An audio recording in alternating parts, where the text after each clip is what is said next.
Assalamualaikum warahmatullahi wabarakatuh. Selamat malam teman-teman sekalian. Alhamdulillah saya Pristian Surono Putro bisa menyapa kembali teman-teman sekalian pada kesempatan malam hari ini. Jadi ini sekitar jam ya setengah satu malam. Jadi agak gabut ini ya. Jadi daripada gabut saya bikin rekaman ini aja. Kita santai aja teman-teman.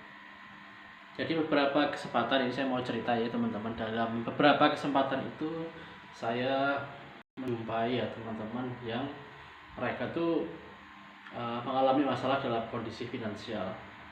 Hatta sekalipun seorang aktivis dakwah, para pengemban dakwah. Memang nggak bisa dipungkiri ya bahwa uh, persoalan finansial ini menjadi salah satu masalah dalam beberapa sisi kehidupan kita. Ada teman-teman yang kaya gitu, ada juga yang miskin gitu ya. Tapi sebenarnya ukuran ketakwaan seseorang ini teman-teman itu tidak disandarkan kepada berapa miskinnya seseorang atau kayanya seseorang, tetapi standar ketakwaan itu adalah sejauh mana dia menjalankan ketaatan kepada Allah Subhanahu wa taala. Ya, itu konsep dasarnya.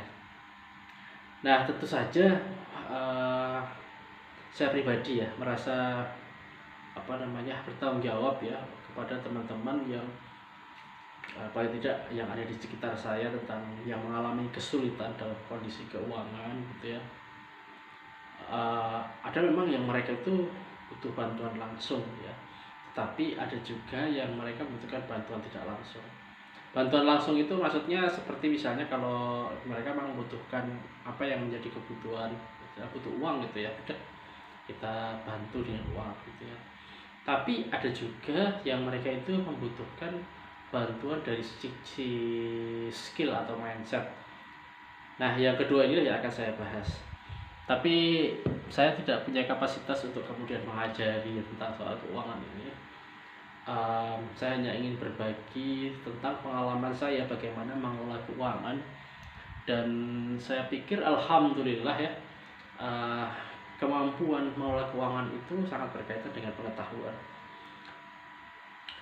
Mungkin sebagaimana teman-teman sekalian, saya juga termasuk seorang karyawan atau pekerja yang setiap menerima gaji itu ya, itu tidak bertahan lama gitu ya. Seolah-olah setiap pertengahan bulan itu kemudian ini uang itu mengalir kemana gitu, nggak jelas gitu kan.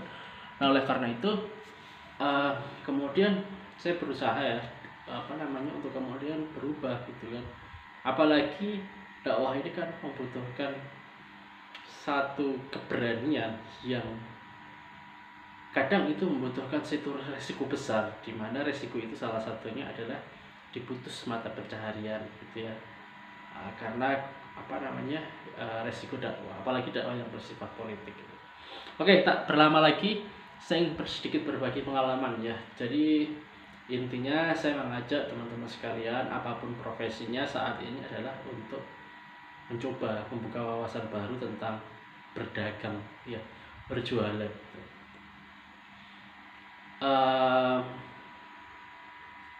Ada satu yang unik ya, kalau saya kan sebagai karyawan teman-teman ya, sebenarnya sebagai seorang karyawan itu kan udah punya gaji tetap. Tapi kalau kemudian karyawan kemudian melakukan aktivitas perdagangan gitu ya, menawarkan suatu produk, itu ada semacam anggapan kalau kita dagang itu, wah ini lagi nggak punya uang ini ya, sehingga harus nyari sono sini gitu. Padahal apalagi kalau ASN, mau gimana lagi ya, jadi harus diungkap juga nih bahwa apanya juga mereka berutang ya, hampir 80-90%. Saya nggak punya data persisnya, tapi kalau kita lihat di sosial media ya, kemudian lingkungan tempat saya itu memang ya 80-90% berhutang, dan parahnya lagi coba pada hutang yang sifatnya ribawi gitu. Nah, oleh karena itu saya juga sebagai seorang karyawan, dan alhamdulillah ya sekarang pun juga menekuni dunia perdagangan, terutama jualan online. Nah, saya ingin cerita bahwa ternyata untuk memulai aktivitas berjualan teman-teman berdagang itu dibutuhkan satu keberanian. Jadi berani dulu. Berani apa? Berani menawarkan satu produk ya. Berani untuk meruntuhkan gengsi kita itu ya. seolah-olah ada stereotip bahwa orang berjualan itu lagi banyak masalah dengan keuangan. Padahal nggak juga gitu ya. Ada banyak hal impian yang ingin diraih seseorang yang mungkin belum bisa kalau sekedar baru dengan gaji karyawan. Jadi harus ada income tambahan. Jadi tidak melulu karena ada masalah dengan keuangan gitu. Keberanian untuk memulai, keberanian untuk menghadapi penolakan dari customer. Ya ditolak itu, dagang itu kan nggak selalu diterima. Tapi modal inilah pertama yang harus dimiliki oleh teman-teman sekalian. Dan saya pun memulainya. Mulai dari mengontak orang satu persatu gitu ya, saya chat WA, kemudian membuka lapak di Car Free Day di alun-alun kota. Kalau dulu ada Car Free Day ya di alun-alun kota, buka lapak ya. Kadang pernah juga dimarahi oleh pembeli gitu ya, karena gara-gara menjual dagangan tapi nggak pakai sampul plastik gitu ya, nggak bawa pembungkusnya gitu, jadi pembelinya dikasih tanpa bungkus gitu ya. Dimarah itu, dibilangin nggak niat jualan gitu. Padahal waktu itu saya nggak tahu jualan itu apa aja gitu ya, harus dibutuh. Pokoknya berjualan laku, ditukar dengan uang, selesai gitu. Berani ya. Kemudian yang kedua, yang tak kalah pentingnya adalah teman-teman juga harus belajar tentang fikih muamalah ya. Bagaimana akad dalam berjual beli, apalagi ketika teman-teman melakukan jualan online. Ini harus dipelajari. Jangan sampai kita dapat uang banyak tapi tidak sah akadnya, atau batil, atau fasad mungkin ya. Nah, ini harus teman-teman pelajari fikih muamalah. Saya merekomendasikan kepada teman-teman semua untuk ikut kelasnya Fisyaroid atau kelasnya Ustadz Dwi Condro. Atau kalau yang mau gratisan, silahkan cek aja di YouTube, itu sudah banyak sekali ya tentang persoalan fikih muamalah. Pelajari fikih muamalah ya.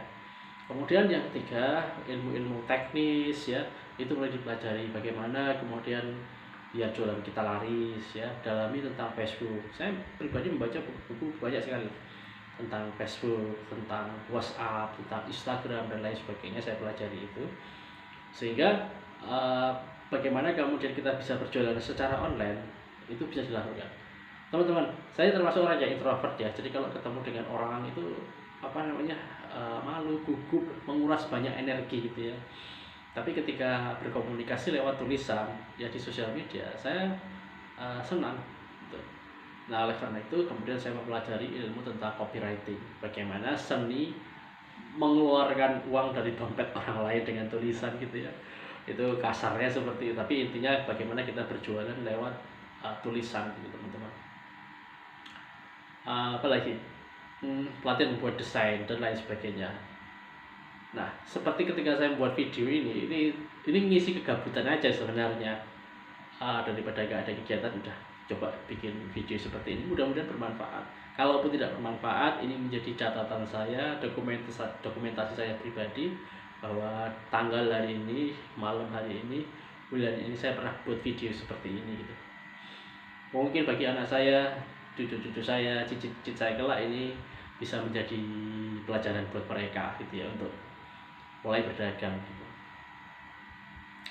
Yang berikutnya teman-teman harus punya kemampuan untuk mengumpulkan market. Kalau itu di sosial media ya. Karena kemampuan untuk bisa mengumpulkan market ini menjadi sangat penting di era sosial media. Ya, mengetahui jalur traffic, jalur pergerakan market kita, kemudian kemampuan untuk mengumpulkan list database-nya, sehingga dengan list database ini kita mau berjualan apa saja itu bisa, asal kita punya marketnya. Oke, yang terakhir, bahwa dalam berdagang, apalagi membangun bisnis, itu napasnya harus panjang. Karena ini ibarat olahraga, itu adalah olahraga yang sifatnya maraton, bukan sprint ya, jangka panjang gitu. Karena kita lihat beberapa penelitian bahwa bisnis itu bertumbangan di 1 tahun pertama, 5 tahun pertama, 10 tahun pertama. Jadi teman-teman harus menyiapkan napas panjang ya, uji ketahanan, karena dunia bisnis itu sangat berbeda dunianya dengan ketika kita menjadi seorang karyawan. Mindsetnya, cara berpikirnya sangat berbeda dengan ketika kita menjadi seorang karyawan. Tapi hasilnya, jika teman-teman berhasil, profitnya itu bisa 4 kali lipat, 6 kali lipat, 10 kali lipat dengan gaji karyawan. itu profitnya ketika dapat keuntungan. Tapi ketika jatuh bisa nol, bahkan beberapa teman-teman minus gitu ya, alias hutang. Oke, itu saja yang bisa saya bagikan pada teman-teman sekalian. Mudah-mudahan kita bisa berinteraksi, bertegur sapa pada kesempatan malam hari ini, terhitung sebagai amal soleh, insya Allah. Assalamualaikum warahmatullahi wabarakatuh.